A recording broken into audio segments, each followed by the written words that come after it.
সুপ্রভাত বন্ধুরা, আমি পারমিতা আর আমি আবার চলে এসেছি আমার নতুন একটা দিনের সুন্দর একটা দিনলিপি নিয়ে তোমাদের সাথে কিছুক্ষণ গল্প করতে, আড্ডা দিতে। প্রভাত তো বলছি, কিন্তু বাইরে শুনতে পাচ্ছ তো ঝিঝি আর ব্যাঙের ডাক একসাথে কিন্তু শোনা যাচ্ছে।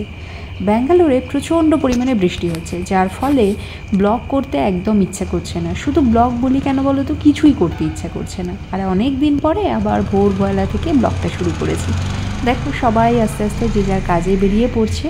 এই যে অটোটা গেল সেটা দেখেই বললাম আর কি, সূর্যি মামাও আর কিছুক্ষণ পরে হয়তো আকাশের ফাঁক থেকে উঁকি মারবে। জবা ফুলটা দেখো এখনও কিন্তু পুরোপুরি ফোটেনি। আসলে তোমরা তো জানোই, জবা ফুল যতক্ষণ না সূর্যি মামার মুখ দেখবে ততক্ষণ পুরোপুরি প্রস্ফুটিত হবে না।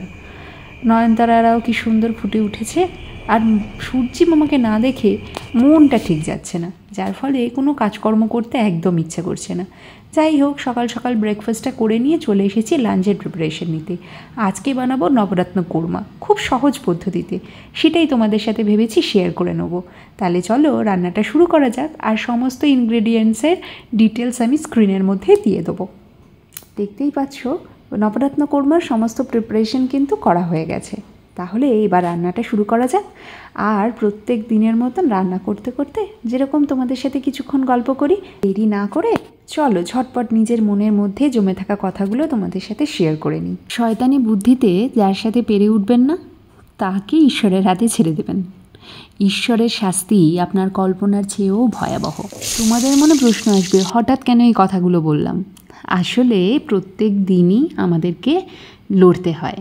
জীবনটা আমাদের একটা যুদ্ধ, যে যুদ্ধ প্রত্যেক দিন লড়ি। আর এই যুদ্ধ কিন্তু অস্ত্রের যুদ্ধ নয়, এই যুদ্ধ হচ্ছে মানসিকতার যুদ্ধ। প্রত্যেক দিন পজিটিভের সাথে নেগেটিভ লড়াই চলে। হতে পারে সেটা আমাদের ঘরের মধ্যে, হতে পারে সেটা ঘরের বাইরে, আর সর্বোপরি হতে পারে নিজের মনের মধ্যে। তাই আমাদের নিজের মনের মধ্যে নেগেটিভিটিগুলোর সাথে লড়ার জন্য না, সবার আগে বাইরের নেগেটিভিটিগুলো যাতে আমাদের মধ্যে প্রবেশ না করে সেই দিকে লক্ষ্য রাখতে হবে।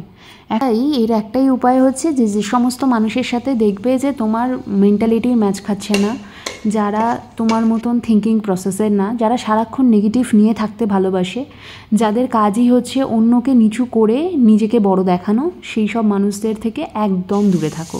সারা পৃথিবীতে সারা দিনে প্রচুর অন্যান্য নেগেটিভ জিনিস থাকে, যেগুলো না চাইতেও আমাদের চোখের সামনে আসে, আমাদের সেগুলো দেখতে হয়, জানতে হয়, শুনতে হয়।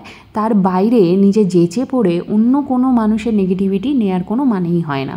আমার দিদি সবসময় একটা কথা বলতো, দুর্জনকে পরিহরি, দূর থেকে নমস্কার করি। অর্থাৎ যে দুর্জন, তার সাথে যখন আমার মেন্টালিটির ম্যাচ খাচ্ছে না, তাকে দূর থেকে নমস্কার করে এগিয়ে যাও। তাকে কোনো ছোট কথা বলার দরকার নেই, তাকে কোনো কটু কথা বলার দরকার নেই, কারণ ওই ছোট কথা কটু কথা বলতে গেলে না, নিজেকেই তার লেভেলে নামতে হবে।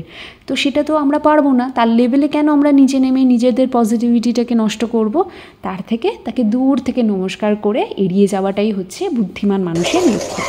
আর অবশ্যই করে সেই সমস্ত মানুষদের থেকে দূরে থাকা উচিত যারা নিজেকে মহান এবং বড় প্রমাণ করার জন্য অকারণে অন্য মানুষকে ছোট প্রমাণ করতে চায়, খারাপ দেখাতে চায়। এখন অ্যাড করে দেবো ভেজে রাখা সবজিগুলো। কারণ নিজে যদি সত্যিই ভালো হই না, তাহলে অন্যকে নিচু দেখানোর কোনো মানেই হয় না, অন্যকে খারাপ প্রমাণ করার দরকার হয় না। যে ভালো, সে যে কোনো পরিস্থিতিতে যে কোনো জায়গাতেই ভালো। হয়তো এই বিশ্বের সব মানুষই তাকে ভালো বলবে এমনটা তো হতে পারে না, হয়ও না, কিন্তু বেশিরভাগ মানুষ তাকে ভালো বলবে বিনা স্বার্থে। সে ভালো মানুষ। অনেকটা আধ্যাত্মিক কথা এবং জ্ঞানের কথা বলে ফেললাম, তাই না? আসলে সব কথাটা যে তোমাদেরকে বলি তাও না, অনেক সময় না তোমাদেরকে বলার মাধ্যমে নিজেই নিজেকে কথাগুলো বলি। এখন তো দিদির কলটা আর আসে না, যে কলে রোজ আমাকে কলটা করে আমি কেমন আছি, ভালো আছি কি না, মনের মধ্যে কী চলছে না বললেই বুঝতে পেরে যাবে শুধুমাত্র গলাটা শুনে। আর তারপরে আমাকে অবশ্যই সব সময় মনে করিয়ে দেবে যে তোমার চলার পথ, তোমার চলার জন্য আদর্শ পথ কোনটা, সেটা বলার মানুষটা এখন আর এই পৃথিবীতে নেই।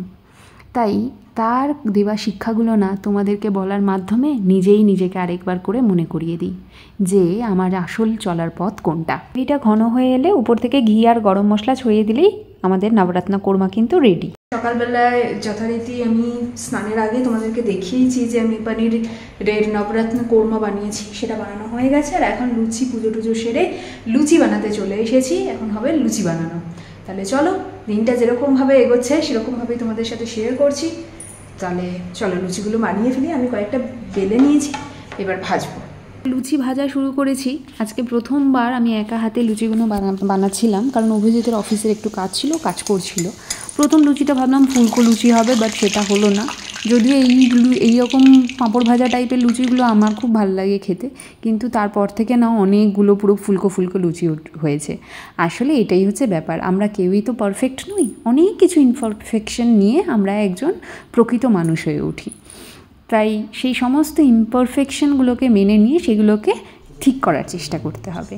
যাই হোক, রান্না আমার ডান, এখন অভিজিৎ চলে এসেছে, আর এবার আমরা লাঞ্চটা করে নেবো।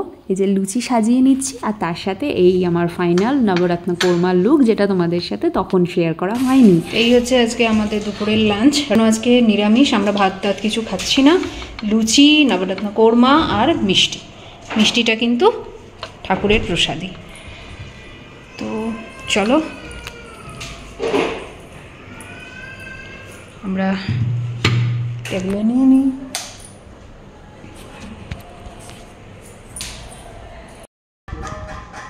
ওই খাচ্ছ তো, কেমন হয়েছে? ভালো হয়েছে বাবু, খুব ভালো হয়েছে।